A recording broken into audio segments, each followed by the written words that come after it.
Na wito unazidi kutolewa hususan kwa vijana kujihusisha na kilimo biashara ili kujikimu katika maisha yao ya baadaye.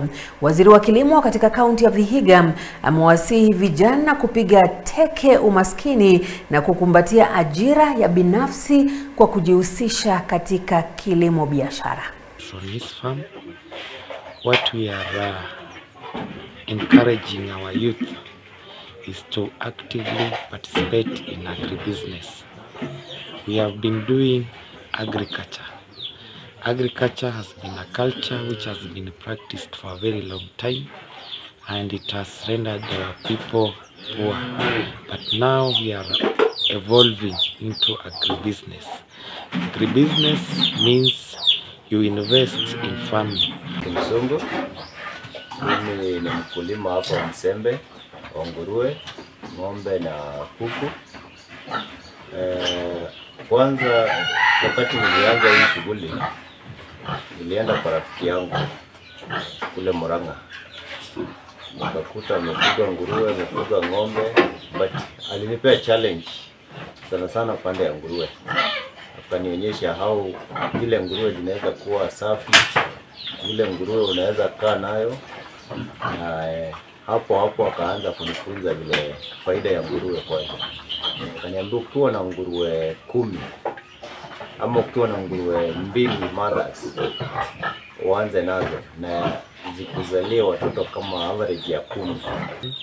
They have very small land parcels, but they utilize them fully.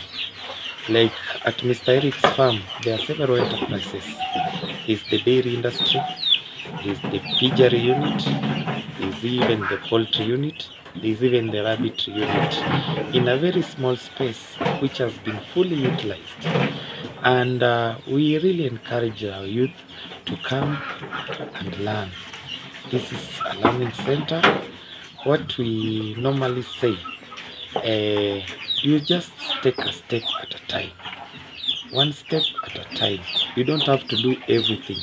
You can decide to run away with one enterprise and you make it. You can decide to do multiple enterprises and you make it. But once you have the passion in your head and you embrace farming fully, I can assure you it will pay you thoroughly and you will never regret.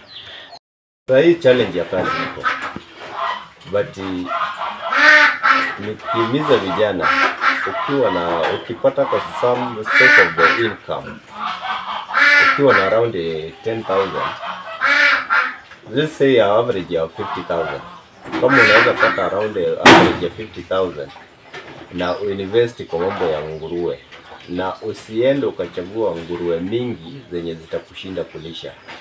Chukua nguruwe moja tu. Within a year, hiyo nguruwe kuzalia 10, you have around 20 piglets. 20 piglets ukilisha for 4 months, you have around 15,000 each for your piglets. So utakuta if you are making even 1 month 15,000 profit, there's no need ya kwenda hata kutafuta kazi.